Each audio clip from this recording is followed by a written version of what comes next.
What if I told you that there was a way to peek a look into another reality? Stunned. Absolutely floored, speechless. You basically experience raw consciousness and raw intelligence. A reality so vivid, it makes people question what consciousness really is. DMT definitely was the most life-changing experience I've ever had. It's a place so infinitely alien, but strangely so familiar. You're greeted by things that you've never seen before, but you know so well. People describe this massive, overwhelming rush of information that floods their brain, complex imagery, mathematical imagery, blueprints, and just completely alien stuff that has no relationship to their normal waking experience. And what if I told you that which gets you there is in your brain right this second? Would you believe me? I went to this weird place, and all I remember was these things were like, you're not meant to be here yet. Sorry, I didn't know. Somewhere between a breath in and a breath out, there is a doorway. And behind the doorway, there is something that most people never know exists. But for a handful of explorers, shamans, and scientists, the doorway opens wide. 20 minutes can feel like an eternity, or can feel like there is no time at all. Some believe DMT is simply the most powerful psychedelic known to man. Others believe it may be something far, far stranger. I thought I knew what was behind the door. I was just such a silly little mote of dust, thinking that I could understand, and I was ready for everything that I saw. Thousands of people across the world claim that when they take DMT, they don't just hallucinate, they go somewhere. And stranger still, they describe the exact same place. But it is very strange, and it feels more real than reality itself. And you are 100% communicating with creatures, some beings, things that are, they appear to be living geometric patterns. Now, if you know nothing about DMT, prepare yourself. Because this one gets wild.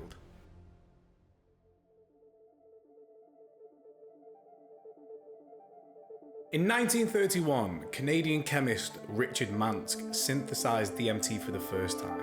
He described it simply: no practical use.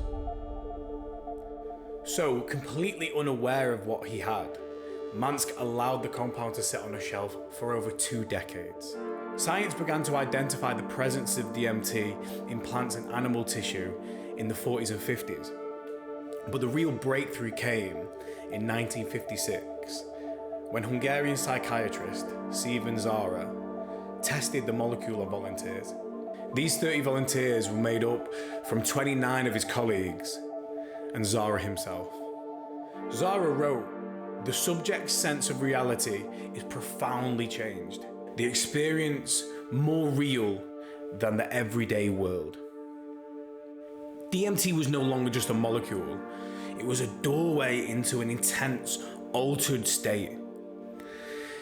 And during the hippie movement in the 60s, it was widely used, so subsequently it was lumped in with other drugs and then described without accepted medical use and high abuse potential. So in 1971, DMT was placed under Schedule 1 Class A control, under the Misuse of Drugs Act framework. So, the mystery drifted underground, and it was kept alive not by academics, but by shamans. The shamans of South America knew about DMT thousands of years before Western chemistry named it. Made from one vine and one leaf, when brewed together, they become ayahuasca. First of all, ayahuasca is itself another example of Amazonian science. As you and I and many of the listeners and viewers know, the active ingredient of ayahuasca is DMT, dimethyltryptamine. For people of the forest, this wasn't a drug. It was a way to communicate with the gods and Mother Nature herself. Because the active ingredient of ayahuasca is DMT. The other ingredient is from the vine. It's particularly the harmine in the vine, which acts as a monoamine oxidase inhibitor that allows the DMT to be absorbed orally. And an ayahuasca experience can last 4 or 5 hours, maybe more. DMT, when smoked or injected, is a short-lived 20-minute trip from baseline to blast off back to baseline in about 20 minutes maximum. And if you ate DMT in that form, the MAOs in your stomach would break it down and nothing would happen. But when a leaf containing DMT is mixed with a specific vine containing a natural MAO inhibitor, the sacred brew unlocks a world that lasts for hours.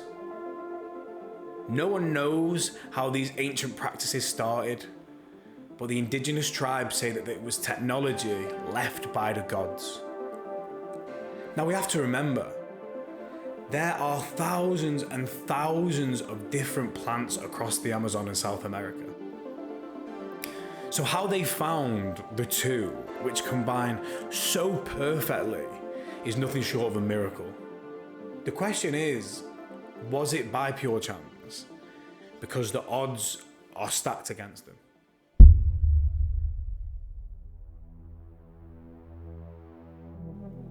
After DMT was made a Class A, another 20 years went by before Western medicine would touch it again.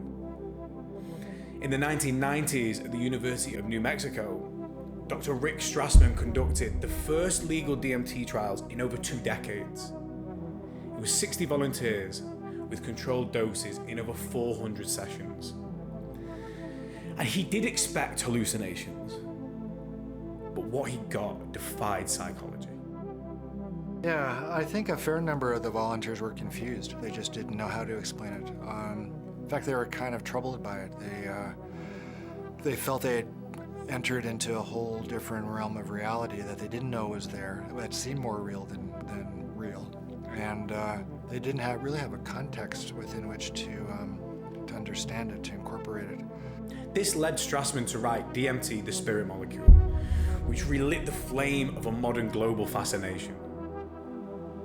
His volunteers described being thrown into places that felt impossibly real.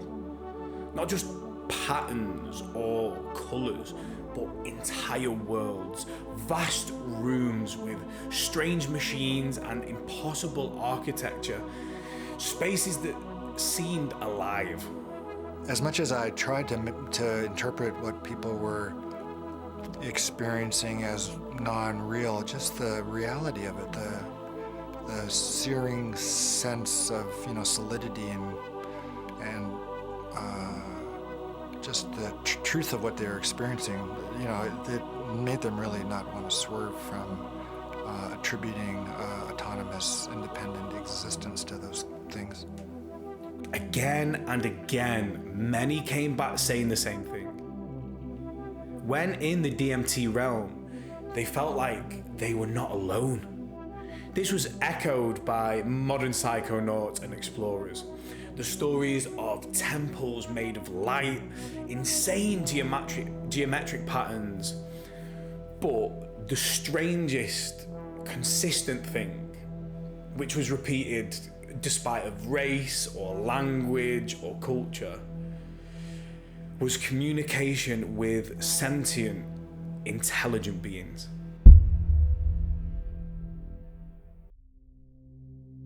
A 2020 Johns Hopkins study led by Alan K. Davis took testimony from over 2,500 authenticated credible people. 92% said they visually saw a perceived intelligent entity. 84% reported communications with those beings. These beings weren't the only interesting thing reported. It was also the real life effects that the experiences had. 80% said their fundamental perception of reality was altered after the encounter. 89% reported positive changes in well-being and life satisfaction, 82% in life purpose, and 76% said that their attitude to death had changed. Now, I've added the report's findings on the screens, and if you look through these, although some of the repeating patterns, they do seem superficial, some of them are just way too specific to be a coincidence. This isn't just people seeing weird visuals. This is a reliable, repeatable pattern. If these profound experiences are real, the question then becomes, are they happening in the brain or somewhere else? I mean, what DMT does is it generates this very fluid and dynamic state of the brain, the cortex, this outer layer of the brain that constructs your world model. And some very recent neuroimaging data actually show that DMT makes the brain much more sensitive to being perturbed by external sensory or other types of input. At Imperial College London, Chris Timmerman led a DMT brain imaging study in 2003. The study was the first of its kind. It used two different brain scanning methods at the same time. They used fMRI, which shows blood flow changes across the brain, and that reveals which networks were communicating. And then they used EEG, and that measures electrical brain rhythms and shows like fast changing brainwave activity. 20 volunteers were given DMT intravenously, and their brains were scanned during the trip and after. What they found, it created more mystery. This, when I was being shown the interconnectedness by the beings, it was as if a presence or something was trying to make me pay attention to lessons so that I could remember them. And a lot of it seemed to be about compassion, gratitude, empathy, and kindness. We performed our brain scans, and what revealed us is that when there were no entity encounters, you again would have this global state of disinhibition in terms of brain activity. But when you had the entity encounters compared to when you didn't have them, you would have a reduction of this entropy, of this chaos. You would have a lowering of the temperature. And our brain analysis of this is EEG, this is in the wild, this is not the best way to conduct brain research, but the preliminary ones really show this state of disinhibition in the brain. It's almost like the loosening of constraints that are happening in the brain. Very similar to what happens with psilocybin and LSD and DMT even, but even to a greater extent, it seems. A radical state of disinhibition. And so the question arises, how is it that a supposed minimal phenomenal experience can be linked to a stage of disinhibition or entropy or chaos in the brain? The studies didn't prove the DMT entities are real, but what they showed was arguably something just as strange. Under DMT, the brain enters a radically altered state, where normal reality modeling breaks down and global communication increases. The brain doesn't shut down. Put simply, it opens up. And so the question still stands. Are these encounters generated by the brain? Or is DMT changing the brain in a way which allows consciousness to access something usually filtered out? But there is another possibility. Terence McKenna used to call it a 100% reality channel switch. Your brain it's not just an altered version of the normal waking world, but it's a completely different model of reality. It's like switching the reality channel. What if the brain doesn't create consciousness? What if it receives it like a radio tuning into a signal? Most of the times, our brains are locked into one frequency. This world, this body, this moment. But DMT may change the dial and loosen the filter. It may also allow the brain to pick up more of the signal than it normally can. And maybe that's why people don't just see colours and patterns, they meet beings. Things that seem to exist beyond the inside of the skull. So maybe DMT isn't creating another world inside the mind.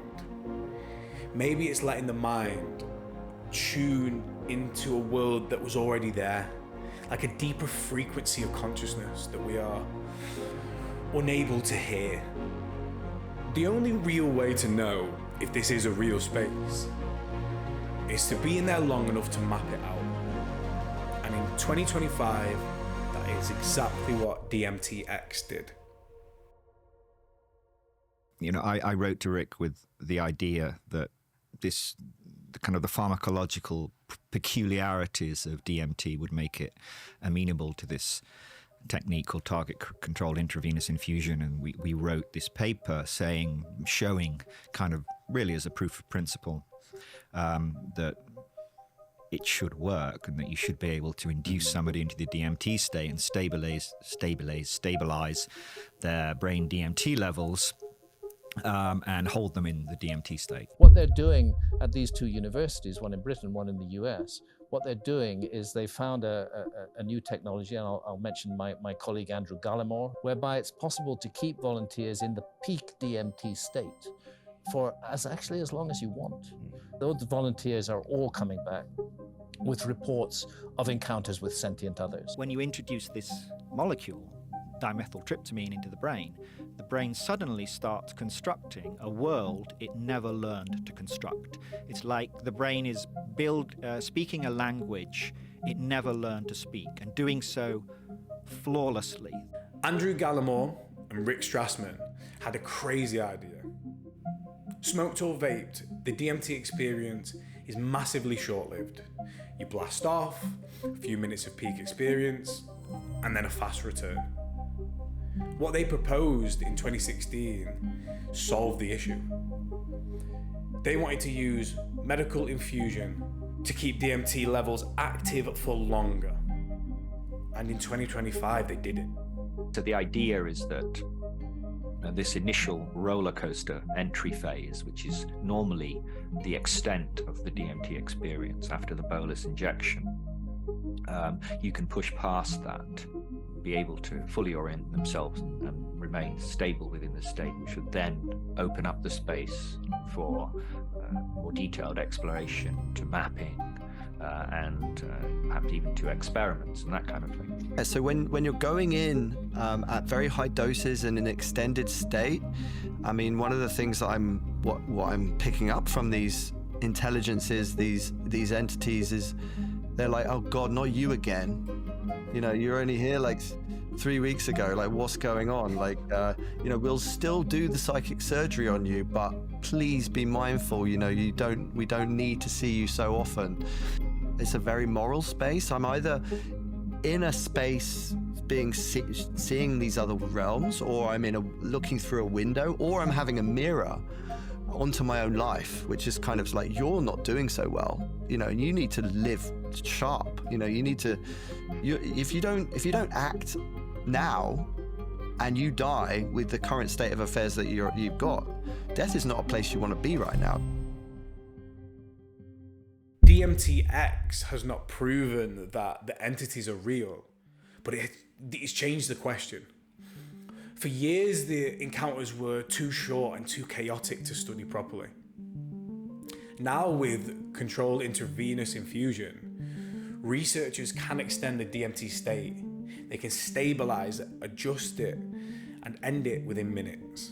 That means the strangest part of DMT, the so-called beings, and the impossible architecture, may no longer be just stories from the edge of consciousness. They may become something science can observe, map, and test. You know, if we want to understand DMT, we kind of have to start with the basic observation.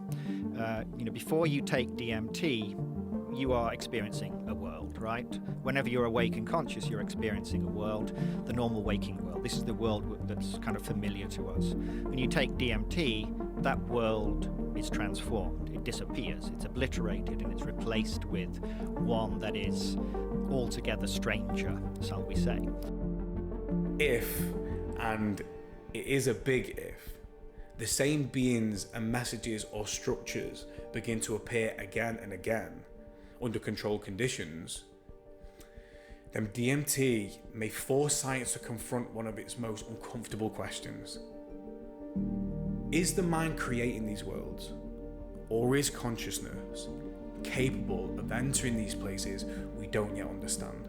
The craziest thing is, where I've done mushrooms and LSD, doing DMT made me slightly agnostic, whereas I've never believed in a god. This last trip, I was like, I still don't believe in a god, but there's something. So, where does it leave us? The honest answer is, we're still not sure. After all these studies, the brain scans and the entity encounters, what does it actually mean? Science hasn't proved DMT entities are real. It's not proven that people travel to a different dimension, and it has not proven that consciousness exists outside the brain. But it has shown us something deeply strange. I've done therapy and DMT was better for me. Really. I've always been an atheist, and I was staunch. I was like, it's ridiculous to imagine there's anything after this. And then I felt it, and I was like, that can't have been my mind. And now, there's still a rational part of me that goes, it could be a construct of your mind. But if it is, then my mind is a lot more powerful than I imagined it was. The DMT experience does not behave like a simple hallucination. People are not just seeing colours and random shapes. They are reporting a place and communication with intelligence. And when scientists look at the brain under DMT, they don't see a brain simply switching off. They see a brain that's becoming more connected, less locked into its normal way of constructing reality. So, to me, there are a few ways to look at this. The first possibility is that all of this is just generated by the brain. The mind begins building an entire world from memories, imagination, emotions, fear, love, symbolism, and then the entities may just be parts of ourselves, like a deep subconscious thought in the form of beings. And if that is true, then it is still incredible, because it means the brain is capable of creating an experience so detailed, so emotional, and so real that people return feeling like they have been, or they have visited somewhere beyond this ordinary life. But there is another possibility, and this is the fun one. It's this.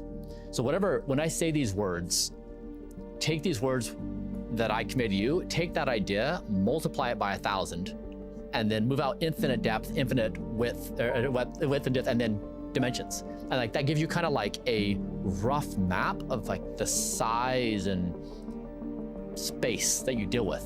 30 seconds after you inhale a lungful of DMT, it's quite obvious that the reality is far, far stranger than you could possibly have supposed or anticipated. Maybe the brain is not just creating reality. Maybe reality is limited by the brain. Maybe our normal waking mind is just like a narrow window, just a tiny opening to see what is right in front of us. It's just wide enough to let this version of reality in, the version of reality that we need to survive. This body, this room, this moment. But under DMT, maybe the window opens wider. Maybe the filter weakens. And maybe just for a few minutes, we are no longer looking through a small keyhole of consciousness, but we are seeing the door open wide and the actual structures behind the day-to-day experience. I'm not saying that the evidence proves that the beings are real, but I also don't think that we can just dismiss it as just a trip, because that just feels too easy and too close-minded. When thousands and thousands of people describe similar patterns, which come with such profound and lasting change in how they view death and consciousness and reality, I think that deserves to be taken seriously. So, what do I personally believe? I have actually taken DMT once, and it was through a vaporizer. And honestly, I was shitting myself. I knew enough about it of how powerful it could be. So before I even took the hits, I was already thinking, where am I gonna go? What am I gonna do? And I was nervous. I bang the hits and it starts. The world begins to melt. And I started to see what I can only describe as like Rainbow Road from Mario Kart. And it felt like I was moving upwards through this like impossibly colourful space until I reached what felt like a door. And as the door started to open, there was a huge eyeball looking at me. And it just like shook its head, almost to say like, no, not yet. But it all happened so quickly and it's so overstimulating that it's hard to like actually recall what happened. I never broke through. So I'm not gonna sit here and pretend like my experience gave me some profound answer to the universe, because it didn't. But when I look at the reports and the videos from people who have gone much deeper than I did, one thing to me does feel clear. I think something more is going on here, more than just a normal drug-induced trip. Now, I'm not saying that DMT proves there are aliens or spirits or like another dimension, but I also don't think it's just a hallucination. It's not a big enough explanation for what people are describing. And then there is another strange piece of the puzzle. DMT is not just simply a chemical made in a lab. It occurs naturally in the human body. Right now, there are trace amounts of DMT inside you. One of the most powerful psychedelic compounds we know of exists naturally within the human system. And we don't fully understand why. That to me makes it even more fascinating. Maybe DMT is just a chemical that creates extraordinary hallucinations. Maybe that is it. Or is it an Easter egg left by the creators of what we call life? Because sometimes the truth really is stranger than fiction. Now, if you made it this far, like the video, subscribe to the channel. More videos are coming. I've got plenty more that I want to talk about.